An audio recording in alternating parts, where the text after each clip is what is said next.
저희가 말하고 싶은 것은 신뢰와 불신이 반드시 반대의 개념은 아니라는 그런 뜻인데요. 예를 들어서 어떤 구체적인 대상을 한번 생각해 보시면 나는 그 대상의 어느 면을 신뢰한다. 하지만 어떤 면은 불신한다. 이런 식으로 설명이 가능합니다. 서강대 김수영 교수님, 한신대 박혜영 교수님, 그리고 유브레인 커뮤니케이션즈 이성용 대표님 모셨습니다. 두 교수님께서 광고 PR 실황연구 14-2호의 논문 게재해 주셨는데요. 일단 진심으로 축하 인사 먼저 드리도록 하겠고요. 또 제가 읽어보니까 논문이 너무 내용이 충실하고 또 실무적 함의도 좀 많아서 꼭 한번 모시고 인터뷰를 좀 하고 싶었었습니다. 그래서 오늘 논문관에서 좀 자세히 좀 말씀을 나눠보려 하고요. 또 이렇게 이성년 대표님 업계에서 활발하게 활동을 하고 계시는데 학계와 업계가 교류하는 의미 있는 기회가 되었으면 좋겠습니다. 논문 제목이 기업 위기 관리 커뮤니케이션에서 공중 신뢰 회복과 불신 강화 차원이 부정적 위기 감정에 미치는 영향입니다. 위기 관리, 신뢰, 불신, 그리고 감정. 조금 이따가도 말씀드리겠습니다만 저도 개인적으로 이 감정에 대해서 굉장히 관심을 갖고 연구를 하고 있는데요. 이런 개념들이 이 논문의 핵심이라고 판단이 됩니다. 그래서 연구 결과에 대해서 이제 본격적으로 말씀 나누기 전에 이성년 대표님께 한번 먼저 여쭤보도록 하겠습니다. 현업에서 위기관리 커뮤니케이션 많이 하시지 않습니까? 네. 이 PR 대행사에서는 굉장히 중요한 그런 주제라고 생각이 되는데 현업에서 위기관리 커뮤니케이션 하실 때 조금 아까 말씀드린 개념들 중에 신뢰라든지 또 불신이라든지 이런 건 사실 위기관리 커뮤니케이션의 가장 기본이면서 또 핵심인 개념들이시잖아요. 그래서 상당히 중요하게 고려하실 것 같습니다. 그런데 제가 궁금한 것은 감정, 이 감정도 고려하실까? 또 고려하신다면 얼마나 중요하게 생각하실까 하는 궁금증이 있어요. 최근에 기업들의 위기 대응을 보면 뭐 법적이나 제도적인 접근을 통해서 얻는 것보다 이 감정적인 부분에서 어떻게 대응하느냐에 따라서 결과가 좀 달라지는 경우가 많이 있거든요. 그래서 적절한 주제라 생각이 좀 들었고요. 과거에는 사실 어떻게 보면 위기관리의 핵심은 어떤 불신, 그러니까 신뢰 회복하고 위험 요소를 해소하는 게 이제 주안점이었던 것 같아요. 그래서 그런 부분들은 예상 가능한 사건 사고들이었거든요. 그래서 이제 뭐 다양한 시나리오를 통해 가지고 대응 매뉴얼을 만들어서 이제 접근한 부분이 가능했는데 어, 지금은 사실 예측불허한 위기 상황들이 점점 너무 확대돼 있어요. 뭐 예를 들면 뭐 일베라든지 뭐 보배드림이나 이런 커뮤니티 상황에서 발생한 이런 위기 상황들이 이제 촉발돼서 이제 확산되는 경우도 많이 있거든요. 그래서 예전보다 확실히 미디어의 분화라든지 그리고 또 다양한 기업 활동들이 어, 이제 많아지면서 위기상의 접점이 많이 확대됐기 때문에 이런 부분에서 좀 사람들이 훨씬 더 자극적인 그런 정보를 통해 가지고 위기가 더 촉발되는 경우가 많이 있다 생각이 들었어요. 그래서 어떻게 보면 이런 부분들은 사실 팩트라든지 이런 부분하고 좀 다르거든요. 그래서 이런 부분에서 감정적인 반응들이 오히려 이제 더 상승되는 경우가 많이 있기 때문에 그런 부분에서 좀 주목이 좀 됐었고요. 그리고 최근에 이제 뭐 뉴미디어나 개인 미디어를 통해서 많이 위기가 노출되다 보니까 그런 감정적인 부분들도 많이 관리하는 것 같아요. 특히 이제 오너 리스크라든지 갑질 리스크 혹은 뭐 일본이나 중국발 사드 문제, 그러니까 중국 문제는 사드 문제라든지 동북 공정 문제도 있었고 또 일본 같은 경우에는 뭐 경제적인 제재나 이런 부분을 통해 가지고 굉장히 감정적인 부분에서 반응하는 경우가 많이 있거든요. 그래서 그런 부분들도 리스크 매니지먼트를 할 때 기업들도 그런 감정적인 부분도 굉장히 많이 고려하는 부분인 것 같아요. 최근에는.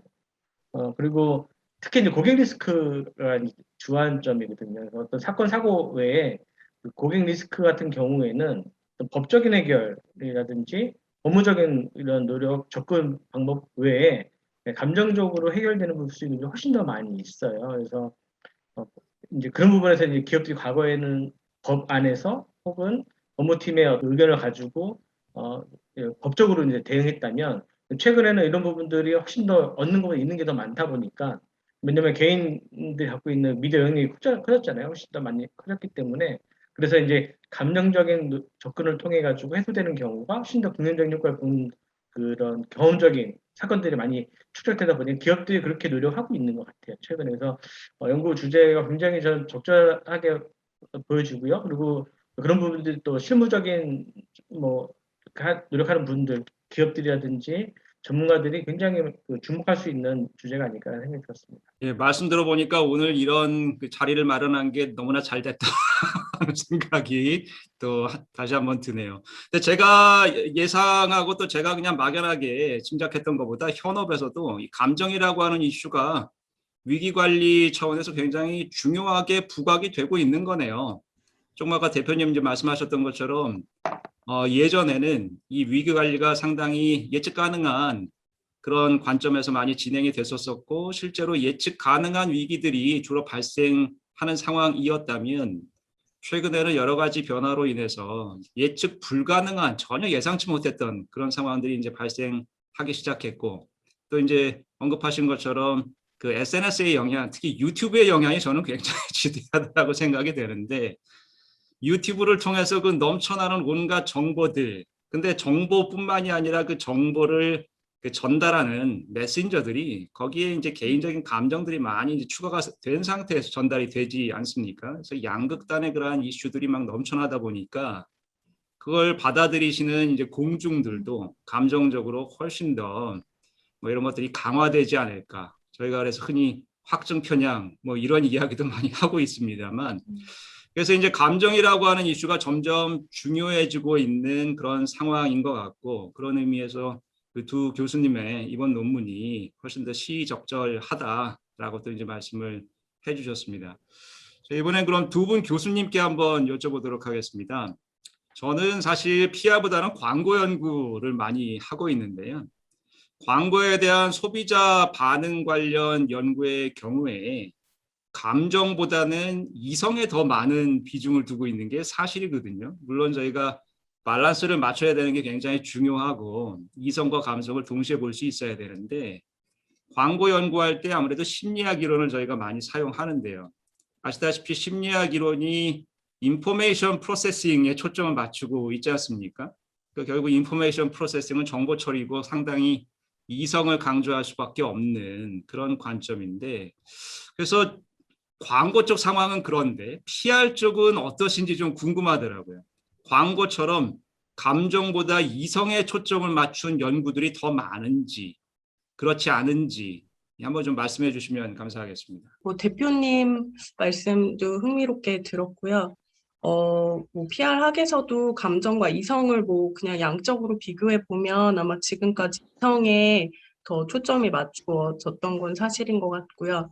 PR을 뭐 조직과 공중의 관계, 경영 이렇게 정의했을 때 이제 저희 PR학 쪽에서 연구의 그 결과물을 측정하는 종속 변이는 뭐 일반적으로 뭐 조직, 기업에 대한 태도, 뭐 구전 의도, 기업의 제품 구매 의도 이런 쪽으로 보통 약간은 뭐 이성과 감성 그 중에 선택을 하라고 그러면 보다 이제 이성에 가까운 그런 변인들이 많이 연구가 되었습니다. 근데 최근에 이제 PR 학에서 위기 관리 커뮤니케이션이 굉장히 이제 더 그 중요성도 더 커지고 사회적으로도 더 중요한 분야가 되면서 부정적 위기 관리 커뮤니케이션은 아무래도 부정적인 상황을 다루기 때문에 부정적 감정이라는 변인하고 자연스럽게 연결이 되었던 것 같습니다. 그리고 그래서 위기 관리 커뮤니케이션에서도 초기에는 뭐 기업에 대한 태도, 뭐 기업 위기 관리에 대한 평가, 뭐 이런 이성의 바탕을 둔 뭔가 행동 변인, 종속 변인들에 관심을 기울였는데 위기 관리 커뮤니케이션이 점점 더 중요해지면서 학자들 관심도 보다 더 세분화되고 다양화되면서 보다 소비자의 즉각적인 반응이라고 할 수 있는 부정적 감정들까지 확장이 되었다고 생각이 들고요. 그래서 뭐 분노, 실망 이런 쪽으로는 좀 뭐 이미 많이 연구가 된 것 같고 저희 논문에서는 좀 새롭게 들어갔다고 제가 판단하는 변이는 아마 좀 구체적으로 혐오라고 생각을 합니다. 네, 일단 PR 전체적으로는 그 저희 광고 쪽하고 좀 비슷하게 감정보다는 좀 이성에 초점을 맞춘 그런 연구들이 많다라고 말씀을 해주셨는데 그 중에서도 위기관리라고 하는 주제에 대해서는 점점 더 감정에 대한 그 관심도가 높아지고 있다라고 말씀을 해주셨고 저는 그게 당연하겠다라고 생각이 됩니다. 아까 이 대표님 말씀을 들었을 때부터 이 위기관리라고 하는 것이 정말 세심한 그런 터치가 필요한 거지 않습니까? 사람들의 감정이 점점 더 많은 그 정보와 또 뭔가 과장된 또는 강화된 정보에 의해서 감정을 자극받게 되는데 그래서 이 특히 위기관리라는 이슈에 있어서는 감정이라는 이슈가 앞으로 더 중요해지겠다라고 하는 생각이 들고요. 지금 김수영 교수님 말씀해 주신 것처럼 그중에서도 특히 긍정적 감정이 있을 테고 부정적 감정이 있을 텐데 위기관리에 있어서는 훨씬 더 부정적 감정을 자극하게 되고 또 부정적 감정을 잘 관리해야 되는 게 상당히 중요한 이슈가 되다 보니까 분노라든지 실망 이런 특정 부정적 감정에 대해서 굉장히 최근에 이제 연구가 많아지고 있다라고 하는 말씀을 주셨는데 두 분 연구에서 또 한 가지 굉장히 중요하게 부각된 감정이 혐오라고 하는 감정인 거죠. 저도 그래서 논문 읽으면서 그렇겠다. 혐오가 굉장히 위기관리 측면에서 중요한 감정이겠네 라고 하는 인식을 갖게 됐는데요. 근데 또 반대로 생각해 보면 사실 위기관리 상황 그 자체에 있어서는 부정적 감정이라고 하는 게 전면에 등장할 수밖에는 없겠지만 어떤 위기관리의 결과라든지 궁극적인 목표는 이 부정적인 감정을 잘 관리함으로써 긍정적인 감정을 유도해내는 것도 중요하지 않을까라는 궁금증이 좀 들었습니다. 그래서 안도라든지 기쁨이라든지 행복이라든지 이런 긍정적 감정의 관점에서도 연구를 하실 수 있지 않을까. 근데 이번 논문에서는 부정적 감정에 완전히 초점을 맞추셨잖아요. 그렇게 하신 혹시 이유가 있으신가요? 그 긍정적 감정 관점에서 연구할 수도 있었지만 저희는 이제 부정적 감정이 긍정적 감정보다 더욱 영향력이 있다고 보았는데요. 저희가 왜 부정적 구전 의도랑 긍정적 구전 의도를 비교한 연구에서도 부정적 구전 의도가 더욱 유의미한 결과로 이어지는 것을 많이 보아왔고 또 저희가 인터넷 기사에 댓글을 남기게 되는 경우에 있어서도 대부분 부정적일 때 이제 그렇게 댓글을 남기게 되잖아요. 그래서 저희는 부정적인 감정에 좀 집중을 했고요. 그리고 좀 전에 또 교수님께서 말씀하셨듯이 그 위기관리 커뮤니케이션에서 사실상 그렇게 긍정적인 감정을 느끼는 경우는 그렇게 많지 않은 것이 사실이에요. 그러니까 위기관리 커뮤니케이션이 잘 됐다 하더라도 기쁨이라든가 행복 같은 것들을 표출하거나 그렇게 남에게 전달하거나 그런 사실은 좀 드물다고 생각을 했습니다. 그래서 저희가 이제 또 그 신뢰 회복이라든가 불신 강화 이런 차원을 좀 집중을 해서 봤는데 신뢰가 떨어졌을 경우 그리고 또 불신이 강화되었을 경우 그 두 가지 모두 부정적인 상황이기 때문에 아무래도 부정적인 감정에 집중을 해서 연구를 진행하게 되었습니다. 안도, 기쁨, 행복 같은 감정은 사실 사람들이 그냥 이렇게 개인적인 관계에서 느끼지 뭔가 조직과의 관계에서 막 그렇게 느끼는 감정은 아닌 것 같습니다. 그래서 아마 그런 감정, 긍정적인 감정까지 사실 느낄 수 있으면 정말 좋겠지만 약간 현실에서 그런 감정을 느끼기는 좀 쉽지는 않은 것 같습니다. 어떻게 생각해 보면 이 공중이 그러니까 저희는 주로 이제 소비자라고 하는 그 호칭을 많이 사용하는데 공중 또는 소비자가 너무하신 것 같아요. 기업에 대한 만족도 이런 거는 적극적으로 표현을 안 해주시는데 기업에 대한 불만이라든지 비판은 진짜 심하다 싶을 정도로 표현을 하시지 않습니까? 그러다 보니까 특히 이 위기관리 상황에서는 긍정적 감정보다는 부정적 감정이 훨씬 더 중요해지는 게 충분히 납득할 수 있는 그런 상황인 것 같습니다. 자, 그럼 본격적으로 연구 결과에 대해서 여쭙겠습니다.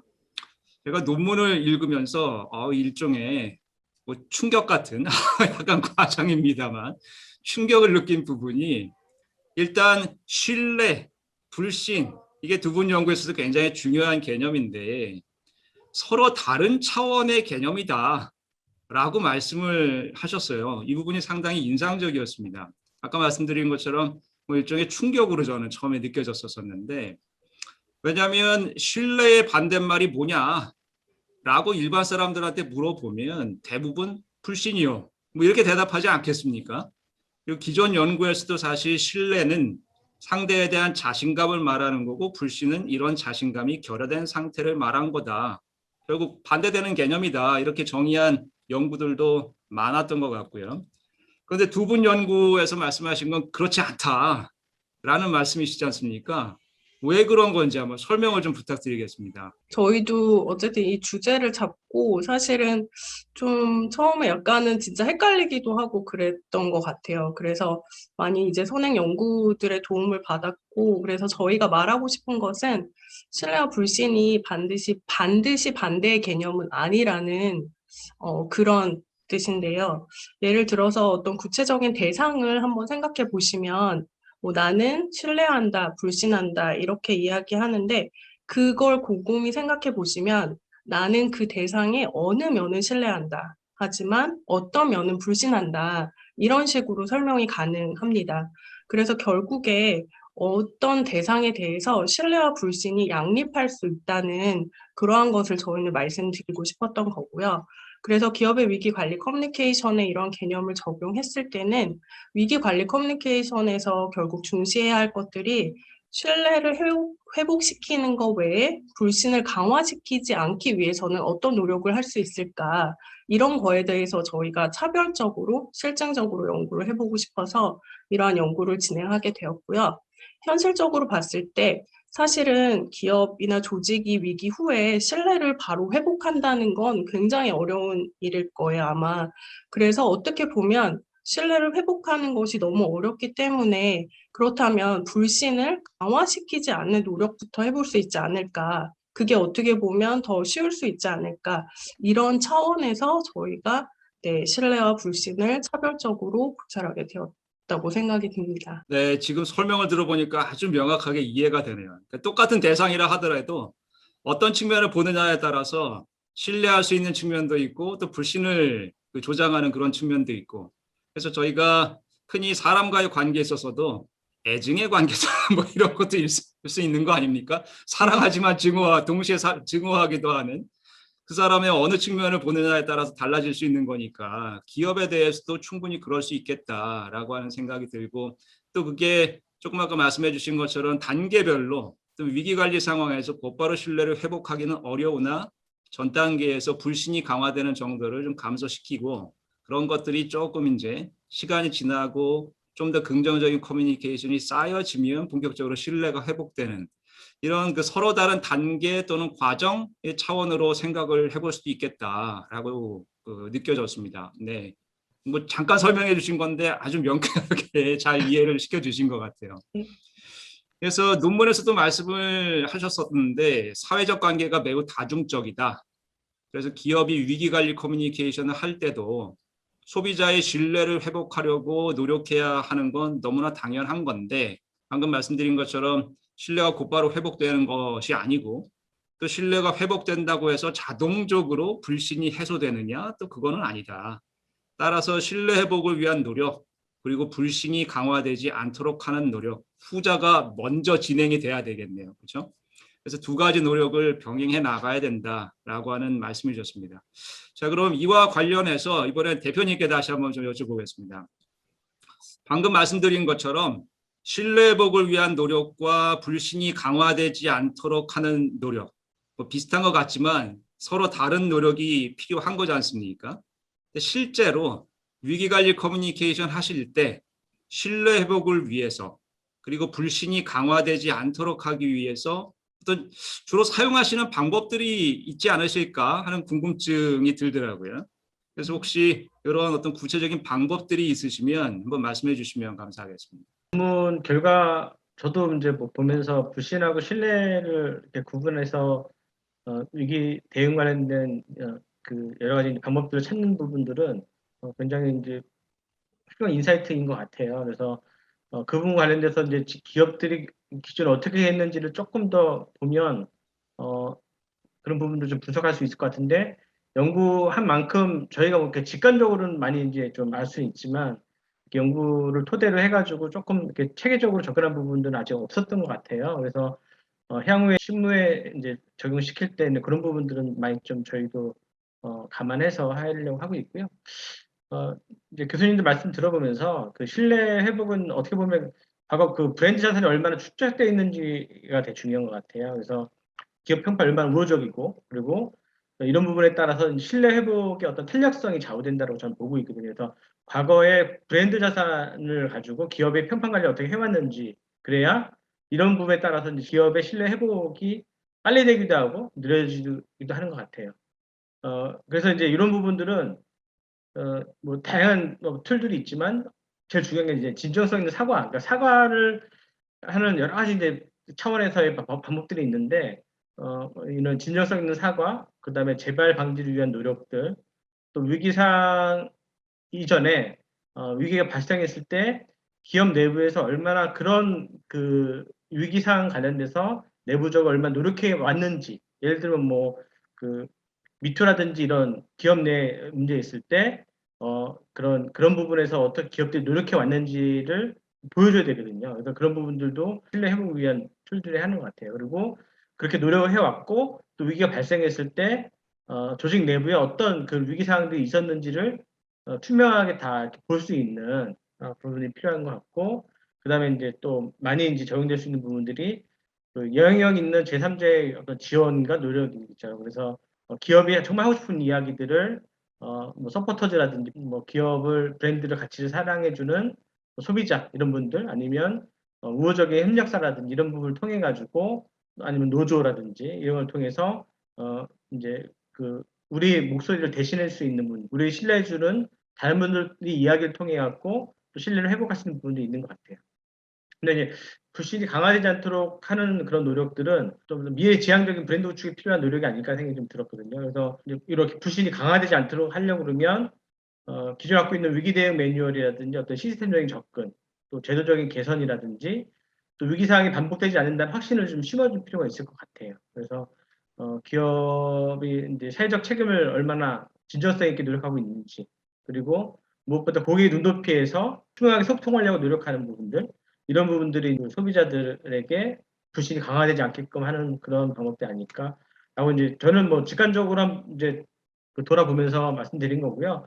이것들을 좀 조금 더 이제 연구 이후에 이런 부분들 가지고 좀 천천히 보면 좀 더 명확하게 알 수 있지 않을까 생각이 좀 들었습니다. 네, 지금 현업에서 사용하시는 여러 가지 그 방법 또는 그 툴들에 대해서 말씀을 해주셨는데, 이제 지금부터 또 본격적으로 그 논문에 대해서 말씀 나누겠습니다만, 사실 논문에서 언급하신 그런 사항들하고 상당히 일맥상통한다라고 하는 그런 생각이 좀 들었습니다.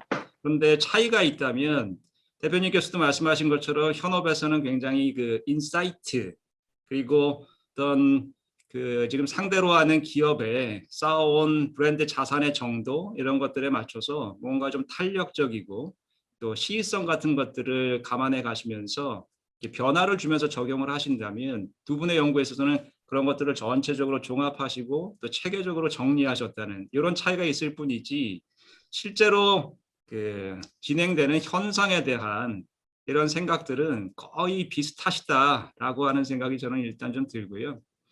그래서 이제 구체적으로 두 분 교수님께서 신뢰 회복을 위한 노력의 예로 강조하신 게 세 가지가 있고, 또 불신 강화를 억제할 수 있는 방법으로 언급을 하신 게 세 가지가 있습니다. 그래서 이제 구체적으로 한번 보도록 하겠습니다. 일단 신뢰 회복을 위한 노력의 예로 강조하신 것, 첫 번째가 피해자와 유가족을 중요하게 고려하는 커뮤니케이션.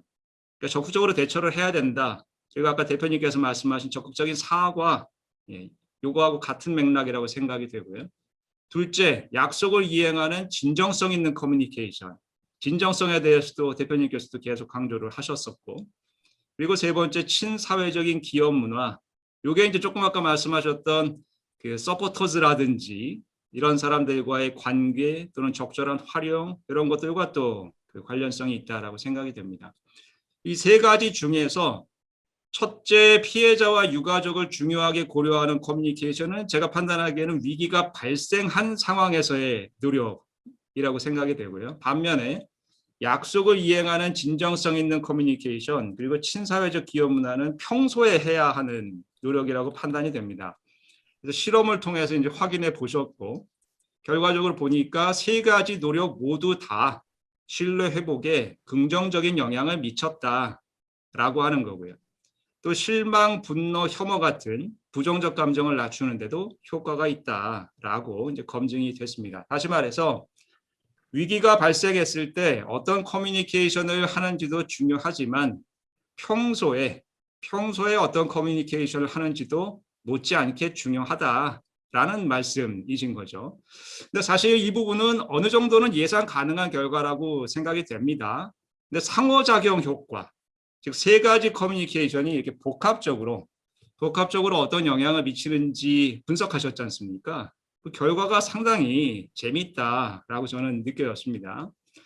영상으로 보시는 분들께서는 약간 좀 복잡하게 느끼실 수도 있을 것 같아서 논문에 나와 있는 표를 저희가 좀 직접 띄워서 보면서 말씀을 나누면 좋을 것 같습니다. 자, 그래서 이 부분 저희가 일반적으로 연구할 때는 주역과 상호작용 효과 이렇게 나누는데 2원 상호작용 효과가 있었고 또 3원 상호작용이 있었던 거죠. 신뢰회복 차원에 대해서만 일단 보면 위기 상황에서 피해자를 고려하는 커뮤니케이션 그리고 평소에 친사회적인 기업 문화가 신뢰 회복에 복합적으로 영향을 미친다라고 하는 거고요. 또 평소에 진정성 있는 커뮤니케이션 그리고 역시 평소에 친사회적인 기업 문화는 혐오에 복합적으로 영향을 미친다라고 하는 결과가 이제 확인이 됐습니다. 그래서 논문에서는 굉장히 잘 설명을 해주셨는데 영상 보시는 분들을 위해서 지금 이런 그 이원 상호작용 효과가 의미하는 바가 뭔지 간단히 한번 설명해 주시면 감사하겠습니다. 결국 이제 신뢰 회복을 위해서는 그 피해자를 고려하는 커뮤니케이션이라는 위기 이후에 진행되는 위기 관리 커뮤니케이션이 중요하지만 동시에 평소에 친사회적 기업 문화를 가지는 것이 중요하다는 것을 의미를 합니다. 그래서 저희가 여러 위기 사건을 떠올려 보면 알 수 있는데요. 그 위기 상황에서 그 어떤 명성을 지닌 기업이었는지에 따라서 저희가 그 위기관리 커뮤니케이션에 대한 진정성을 다르게 느끼게 된다는 것을 저희가 경험을 통해서 알 수 있습니다. 그래서 저희가 나온 결과들이 저희가 평소 이제 위기 상황에서 이제 경험한 사실과 크게 다르지 않다라는 걸 알 수 있었습니다. 그래서 또 혐오라는 감정에 대해서도 그 친사회적 기업 문화를 가지지 않았을 경우에 그 진정성 없는 커뮤니케이션을 하게 되면 혐오 감정이 더욱더 증폭되는 결과가 있었는데요. 그 기업의 그런 기존 명성이 부정적일 때 혐오라는 감정이 더욱더 극대화된다라는 것을 저희가 확인한 대목입니다. 그래서 저희가 이 연구를 통해서 그 위기관리 커뮤니케이션이라는 것이 그 위기가 터졌을 때 커뮤니케이션만을 뜻하지는 않고 평소에 그런 기업의 그런 명성까지도 포함한다라는 것을 다시 한번 알 수 있었습니다. 그래서 지금 말씀하신 게 결국엔 위기 상황에서 신뢰를 회복하기 위해서는 피해자를 고려하는 커뮤니케이션, 이건 굉장히 당연히 중요하다. 하지만 이러한 커뮤니케이션의 효과가 극대화돼야 되는데 그렇게 하기 위해서는 평소의 기업 문화가 친사회적이어야 한다라고 하는 거죠. 그리고 이런 평소의 기업 문화라고 하는 건 조금 아까 이 대표님께서 말씀해 주셨던 뭐 브랜드 자산이라든지 브랜드 평판의 관점하고 똑같은 일맥상통하는 그런 개념이라고 생각하고요. 또 게다가 평소의 기업 문화가 친사회적이지 않은데 평소의 커뮤니케이션에 진정성까지 없는 기업이다. 그런데 위기 상황을 맞게 됐다. 이러면 이제 공중이 혐오의 감정까지 갖게 된다. 그리고 그게 더 증폭이 된다. 그만큼 평소에 잘해야 된다라고 하는 결과를 도출을 하신 거다라고 판단이 됩니다. 자, 그런데 더 재밌는 건 평소에 잘하던 기업이라 할지라도 평소에 잘하는 게 사실 쉽지 않은데 또 그렇게 평소에 잘해왔던 기업이라 할지라도 위기 상황에서 피해자와 유가족을 제대로 고려하지 않으면 역시 또 혐오 감정이 높아진다라고 하는 결과도 나왔지 않습니까? 그게 바로 요 3원 3호 작용의 의미라고 저는 판단이 됐는데요. 논문에서는 이거를 일종의 배신감이다. 이거 평소에 굉장히 잘했었는데 위기 상황이 막상 닥치고 보니까 제대로 안 하네. 배신인데 이런 말씀이신데요. 자, 대표님께 다시 한번 좀 여쭤볼게요. 실제로 기업들이 이렇게 평소의 커뮤니케이션 그리고 위기 상황의 커뮤니케이션 모두를 중요하게 생각하면서 잘 관리하고 있습니까? 저는 짐작컨대 그런 기업이 많지는 않을 것 같아요. 물론 이상적인 거죠. 평소에도 잘하고 위기 상황에서도 잘하는 기업이면 너무 훌륭한 기업인데 대부분의 경우에는 위기가 딱 닥쳐서야 거기서 뭔가 심각성을 판단하면서 거기에선가 뭔가 좀 분발하는 이런 형태가 아닐까라고 생각이 되는데 실제로는 어떤지요? 또 혹시 아주 모범적인 사례로 평소에도 잘하고 위기가 닥쳤을 때도 잘했었던 그런 사례가 있으면 이번 기회를 통해서 한번 소개해 주시면 좋을 것 같습니다. 여러 가지 요인들을 가지고 이제 그 나타나는 감정들을 잘 말씀해 주셔서 들어오면 정리가 된 느낌이고요. 사실 기업에서 여러 가지 적용할 수 있는 부분도 있긴 한데 교수님 말씀하신 것처럼 몇 가지 사례를 좀 보면 알 수 있을 것 같아요. 사실 위기 대응 매뉴얼이 가장 잘 되어 있는 회사를 꼽자면 한진이거든요. 그래서 대한항공인데 왜냐하면 항공기 사고 관련돼서 굉장히 잘 되어 있어요, 매뉴얼이. 수십억 들여서 만들었는데 근데 그럼에도 불구하고 그 오너 리스크 때문에 굉장히 많이 어려움을 겪었잖아요. 그래서 보면서 이렇게 기존의 이제 그 기업의 평판 관리뿐만 아니라 위기 상황 관련돼서 이렇게 대응 잘하는 기업도 많지는 않은데 꼽자면 아무래도 삼성 정도가 있는 것 같아요. 그래서 삼성 같은 경우에는 이제 계열사가 많이 있는데 전반적으로 다 잘하시더라고요. 그래서 예를 들면 그 신라호텔 같은 경우는 이부진 대표가 굉장히 열심히 잘했어요. 그 2011년도인가요? 그때 그 한복 디자이너가 이제 이해순 씨인데 이분이 유명하신 분인데 신라호텔을 출입을 못했어요. 막았어요. 그 당시에 뭐라 했냐면 한복과 추리닝을 입은 사람들은 입장할 수 없다라고 해가지고 근데 그거를 이제 디자이너 아드분이 트위터에 글을 올렸고 이후에 이거 보고 너무 많은 사람들이 이제 그 반응을 해주실 거죠. 그래서 이해수 씨의 트위터 스타죠. 그리고 연예인들이 막 리트윗하고 한복 입고 신라호텔에서 번개하자 막 글을 올리기 시작하고 그래서 외신 보도가 이어졌거든요. 그래서 이후에 그 이부진 사장님 직접 찾아가서 사과를 했어요. 그리고 삼성그룹 트위터에서 사과하고 신라호텔은 트위터 계정이 없었거든요. 근데 트위터 계정 만들어서 사과를 했습니다. 그래서 굉장히 진정성이 잘하신 거죠. 평소에도 잘했거든요. 재미난 거는 코로나 상황 때 많은 기업들이 위기 대응을 되게 잘했어요. 그래서 감염 매뉴얼을 만들었는데 그 시초가 사실 신라호텔이에요. 2015년도에 그 메르스 확진자가 단영하고 나서 그 제주 호텔을 폐쇄를 했어요.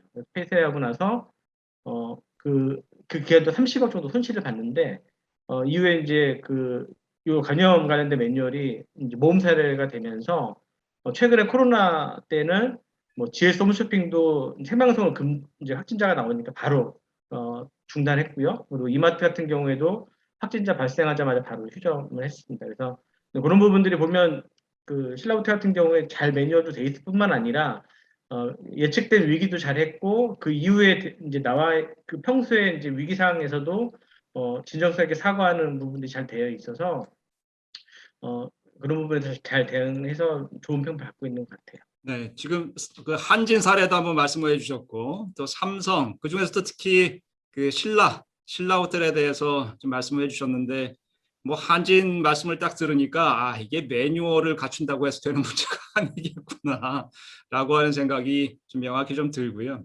신라는 또 최근 그 며칠 동안 계속 지금 오너 리스크 때문에 굉장히 어려움을 겪어왔고 또 앞으로 당분간 계속 겪게 될 텐데 그 대표님 말씀처럼 그래도 어쨌든 삼성이 열심히 잘 하려고 노력은 하고 있겠구나라는 생각을 할 수 있어서 그나마 좀 다행인 것 같습니다. 잘 극복할 수 있었으면 좋겠다는 바람이 좀 있고요. 자, 그렇다면 이제 그 신뢰 회복의 반대가 아니죠. 또 다른 측면, 불신 강화에 대해서 여쭙고 마치도록 하겠습니다. 앞에서 말씀 나눈 신뢰 회복 관련 노력도 중요하지만 이와는 이제 별도의 노력이 필요하다. 그래서 불신이 강화되지 않도록 해야 된다. 그리고 어떤 의미에서는 이게 더 선제적으로 잘 이루어져야 된다라는 말씀을 쭉 주셨는데요. 역시 표를 보면서 그 구체적인 연구 결과를 다시 한번 좀 확인해 보도록 하겠습니다. 자, 이 표를 보시면 이제 평소에 비합법적, 비윤리적 경영,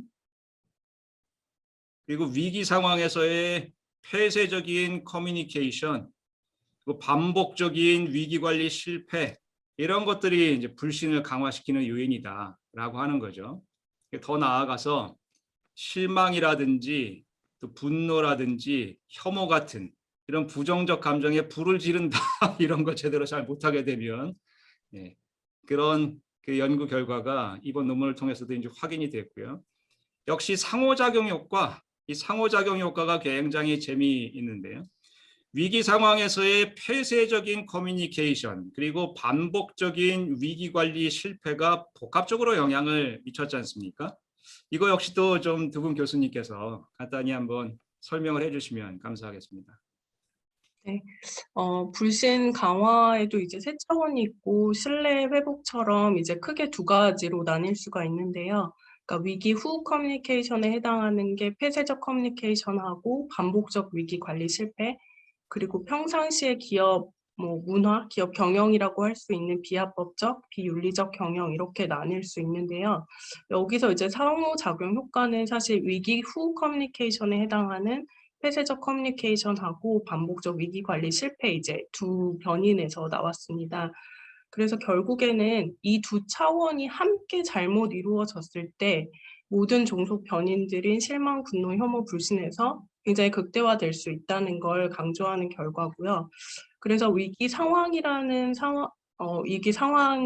그런 상황은 사실은 굉장히 기업의 조직의 적극적인 커뮤니케이션을 요구하는 필요로 하는 상황인데 이러한 상황에서 무대응, 폐쇄적인 커뮤니케이션을 하고 만약에 과거에도 비슷한 이런 위기 관리 실패 있는 이력이 있다면 이런 실망, 분노, 혐오와 같은 부정적 감정과 불신이 이제 굉장히 극대화될 수 있다는 그런 해석이 가능합니다. 그래서 신뢰 차원하고 불신 차원을 비교하면 불신 강화 차원은 사실은 이 종속 변인들 사이의 차별성은 크게 나오지 않았고요. 신뢰 회복 차원에서는 좀 이 상호작용 효과가 나온 점에서 조금 더 흥미로운 연구 결과가 나온 것 같습니다. 그래서 어쨌든 저희가 해석할 때는 뭔가 폐쇄적 어쨌든 지금 신뢰 회복 차원에서는 이 상호작용 효과는 사실 잘 나오지 않는데 저도 사실 연구해보고 이렇게 상호작용 효과가 나온 적은 이번 연구에서 처음이었고요. 그래서 저도 조금 이걸 어떻게 해석해야 될지 처음엔 좀 어려웠는데 결국에는 이 신뢰 회복 차원에 해당하는 이 세 가지 변인들이 굉장히 함께 간다는 그런 생각이 듭니다. 그래서 친사회적인 기업 문화와 피해자를 고려하는 커뮤니케이션, 진정성 있는 커뮤니케이션이 이제 함께 간다는 이제 어쨌든 함께 갔을 때 그 효과가 극대화되고 함께 가지 못했을 때 하나가 어긋났을 때 굉장히 어쨌든 혐오 감정이 극대화될 수 있다는 그렇게 해석이 되고요. 불신 강화에서는 특히 위기 후 커뮤니케이션에 해당하는 폐쇄적 커뮤니케이션하고 반복적 위기 관리 실패 이 두 가지가 굉장히 비슷하게 가야지 그 효과가 더 크다는 해석이 가능하다고. 그 신뢰 회복도 마찬가지고 불신 강화를 억제하는 측면도 마찬가지고 그 상당히 많은 전략적인 방법들이 있을 텐데 그게 동떨어져서는 안 되고 그러한 전략들이 복합적으로 아우러져야 뭔가 시너지를 발휘를 할 수 있는 그런 차원이라고 좀 이해가 됩니다. 그러려면 평소에 커뮤니케이션도 굉장히 잘해야 되고 또 위기 관리가 발생했을 때에도 잘 해야 되고 그리고 또 한 가지 더 중요한 건 또 위기 관리, 그 상황이 잘 마무리됐다, 이제 안심이다 이렇게 방심하면 안 되고 지속적으로 또 위기 후에 커뮤니케이션을 이어가야 되는. 그래서 어떤 의미에서 보면은 기업이 긴장의 끈을 놓쳐서는 안 된다 어느 순간에도 이렇게 판단이 될 수 있을 것 같습니다. 조금 아까 이제 말씀하셨었던 그 불신 강화와 관련된 그런 상호작용 효과를 다시 한번 좀 정리를 해보면 과거의 위기 관리를 제대로 하지 못한 전력이 있는 기업이 있겠죠. 많겠죠, 사실. 그런데 또 다른 위기 상황이 닥쳤을 때 폐쇄적으로 커뮤니케이션한다. 뭔가 그 상황을 적극적으로 커뮤니케이션하지 않고 숨기려고 하고 이렇게 되면 공중이 폭발한다. 이게 전에도 잘못하더니 지금도 똑같네. 이런 느낌이라고 생각이 되는데요. 그래서 논문에서도 언급하셨지만 저도 사실 남양 유업이 곧바로 떠오르더라고요. 뭐 얼마 전에 있었던 그 불가리스 사태 정말 그 공분을 일으키지 않았었습니까? 그래서 결국은 회장이 사퇴를 했고 그야말로 최악의 결과라고 생각이 되는데요. 과거에 있었던 위기 상황을 계속해서 관리를 못해 왔던 대표적인 기업이지 않습니까? 그래서 이런 과거에 있었던 위기 상황을 제대로 관리했었더라면 이런 상황까지는 이르지 않았을 텐데 참 안타까운 마음이 좀 들더라고요. 자, 관련해서 대표님께 한번 여쭤볼게요. 저희가 그 개념적으로는 그냥 머릿속으로는 위기 상황 한번 닥쳐서 뭔가 좀 쓴맛을 봤으면 기업들도 그걸 교훈으로 삼아서 그 다음에는 위기 관리 잘 할 수 있도록 뭔가 매뉴얼도 갖추고 적극적인 자세를 임해야 될 텐데 아까 또 한진 사례 말씀해 주신 것처럼 위기를 겪고 나서 매뉴얼 갖춘다고 좀 되는 문제도 아닌 것 같고 자, 이렇게 반복적으로 위기 관리에 실패하는 기업들의 경우에 어디에 문제가 있다고 생각하시나요? 교수님이 사례를 들어주신 남양유업은 최근에 많이 주목이 된 사례고 최초예요. 이렇게 위기 대응이 실패해서 회사가 바뀌는 구조는 처음이었거든요. 우리나라에서. 기업 역사에서는 처음이었고 그래서 많은 분들이 이제 주목하고 있고 특히 가버넌스 입장에서도 시민단체에서 굉장히 주목을 많이 하고 있어요. 그래서 사실 남양유업은 굉장히 훌륭한 회사입니다. 2064년도에 이제 그 고 홍두영 회장님께서 그 어려운 우리 한국 사람들에게 우리 몸에 맞는 분유를 만들겠다라고 이제 하시고 연구 개발해서 67년도에 최초에 나온 그러니까 우리나라 최초에 만들어진 분유예요. 그래서 국내 이후에 이제 국내 분유 사업에서 선구자였던 거거든요. 그래서 지금도 동남아시아에서는 굉장히 좋은 프리미엄 분유로 인지돼 있어요. 굉장히 잘 만든 분유인데 또 뿐만 아니라 또 소통도 열심히 했었어요. 그 당시 아시는 것처럼 교수님 전국 우량화대 혹시 기억나세요?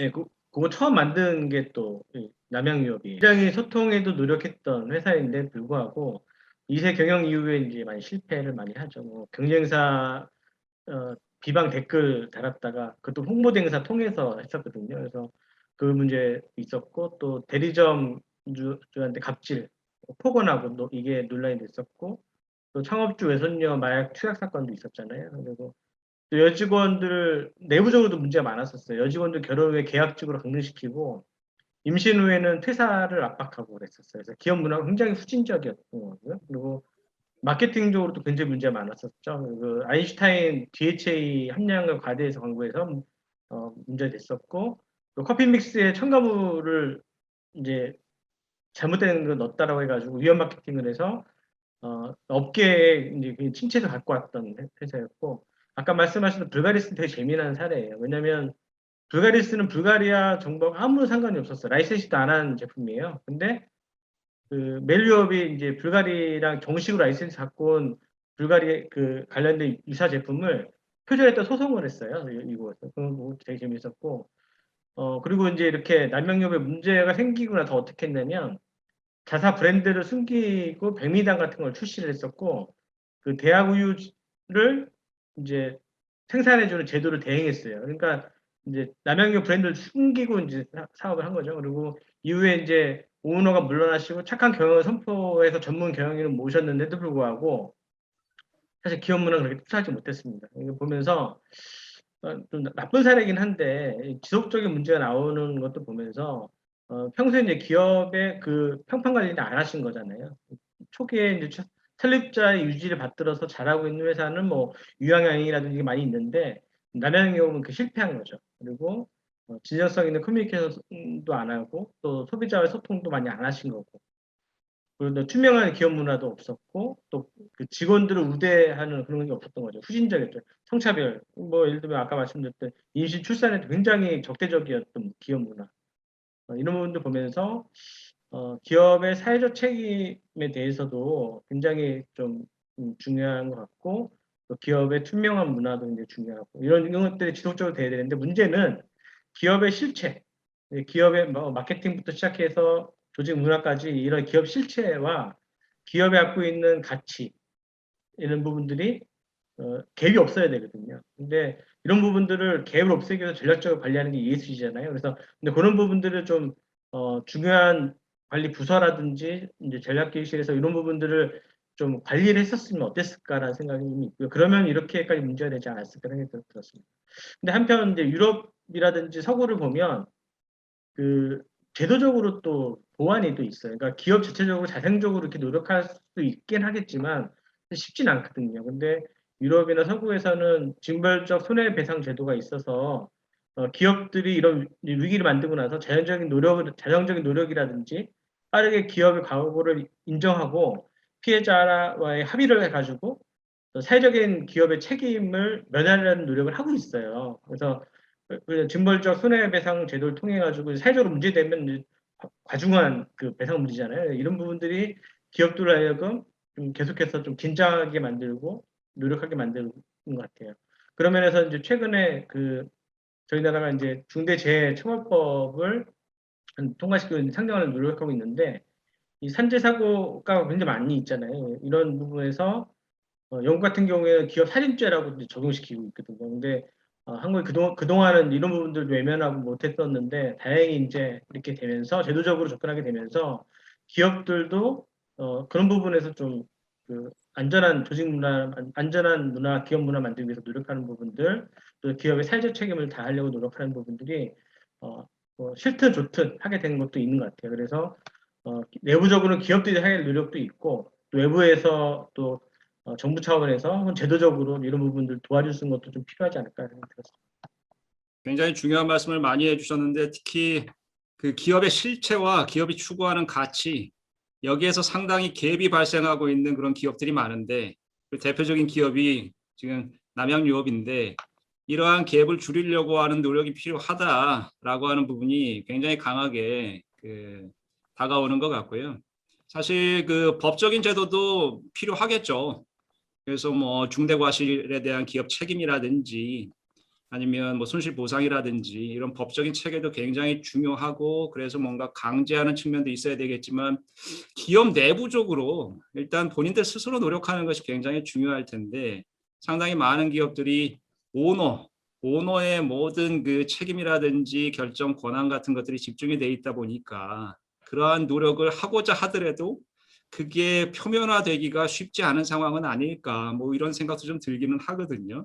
지금 말씀하신 그 가장 핵심은 결국 그 기업의 실체하고 기업이 정말 추구한다라고 홈페이지 들어가면 다 나와 있지 않습니까? 비전도 있고 미션도 있고 뭐 가치도 있고 잘 정리가 돼 있는데 그 갭이 발생하는 게 문제잖아요. 이런 갭을 어떻게 줄여나가야 될까요? 어떻게 줄여나가야 되는지에 대해서는 그러니까 답하기는 쉽지 그게 않은데요. 중요한 문제인 것 저는 같은데.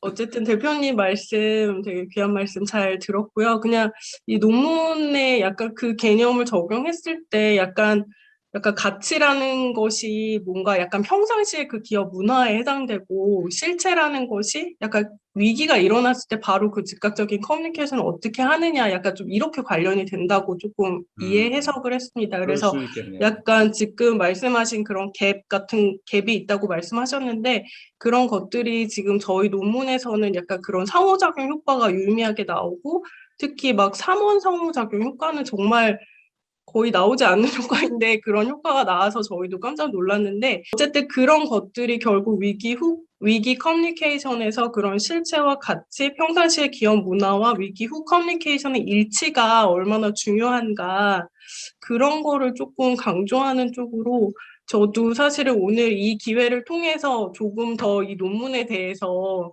더 이해를 하게 된 것 같아요. 제 스스로도. 네, 감사한 자리. 네, 감사합니다. 진짜 그 기업의 실체와 기업이 추구하는 가치를 또 다른 관점에서 우리가 커뮤니케이션의 관점에서 생각해 보면 평소에 커뮤니케이션이 기업의 그 가치를 드러내는 거라면 위기 상황에서 어떻게 행동하느냐가 그 기업의 실체, 소위 얘기하는 민낯을 드러내게 되는 그런 상황이니까 그런 관점에서 연결시켜서 생각해 볼 수도 있겠네요. 박 교수님은 어떻게 생각하십니까? 저도 좀 덧붙이자면 저희가 그 독립변수를 활용한 신뢰회복, 불신 강화 각각 3개 독립변수를 활용했는데 그게 저희가 이전 연구에서 신뢰를 회복하는 구성 차원, 불신을 강화하는 구성 차원을 인터뷰랑 척도 개발 과정을 통해서 밝혀내고 그 구성 차원의 독립변수를 활용해서 지금 실험 연구를 진행을 한 건데요.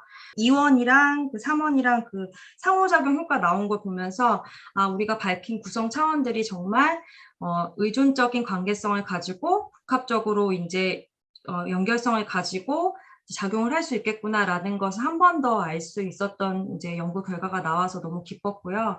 그리고 이 3가지 구성 차원이 좀 그 위기를 담당하는 실무자들이나 또 기업에서 이제 활동하시는 그 커뮤니케이션 담당자들이 좀 더 알고 특히 신뢰회복의 그 피해자와 유가족을 고려하는 커뮤니케이션이 있지 않았습니까? 그래서 그냥 보이기 위한 커뮤니케이션이 아니라 진짜 그 피해자나 유가족을 고려하는 커뮤니케이션이 진행이 될 때 이제 많은 공중들이 이것을 진정성 있고 정말 위기에 관련된 커뮤니케이션이다라고 받아들일 수 있겠구나라는 것을 알 수 있었습니다. 네, 아유, 말씀 감사합니다. 앞으로 그 대표님께서 위기 관리와 관한 뭐 컨설팅을 하시거나 또 경쟁 PT 같은 거 하실 때 훨씬 더 좀 체계적으로 그리고 이론적으로 오늘 두 분 네네. 교수님의 연구 결과를 참조하셔서 더 풍부하게 이렇게 진행하실 수 있지 않을까 이런 생각이 좀 들고요. 예, 오늘 세 분과 함께 기업의 위기 관리 커뮤니케이션에 대해서 말씀 나눠봤는데 저도 개인적으로 많은 걸 좀 새롭게 깨달을 수 있었던 아주 유익한 시간이었습니다. 아까 그 대표님께서도 언급을 해주셨지만 최근에 ESG가 뭐 거의 그 글로벌 화두가 돼 있지 않습니까? 앞으로 점점 중요해질 것 같은데요. 이런 ESG의 관점에서 봐도 기업의 사회적 책임 이게 어느 때보다 중요해지고 있고 또 위기관리 커뮤니케이션이 바로 이런 그 기업이 위기 상황에서 사회적인 책임을 다할 수 있는 이런 그 중요한 부분이라고 생각이 돼서 앞으로 이 위기관리 커뮤니케이션에 대한 관심 또 연구는 뭐 지금까지도 많이 이루어져 왔지만 또 새로운 관점에서 훨씬 더 중요하게 다루어지지 않을까 이렇게 생각이 됩니다. 두 분 교수님께서도 앞으로도 관련 연구를 통해서 많이 기여해 주시면 감사하겠고요. 또 대표님께서도 성공적인 위기관리 커뮤니케이션 사례들 또 많이 만들어 주시면 감사하겠습니다. 그리고 이번 기회를 통해서 세 분께서 이렇게 실제 데이터 사용하시면서 공동 연구 추진해 보셔도 아주 좋을 것 같습니다. 그리고 연구 결과가 나오시면 꼭 저희 광고 PR 실황 연구 이쪽으로 좀 해주시면 감사하겠고요. 예, 오늘 참석해 주신 세 분께 다시 한번 감사드립니다. 자, 그럼 이상 마치겠습니다. 감사합니다. 감사합니다. 네, 수고하셨습니다. 감사합니다.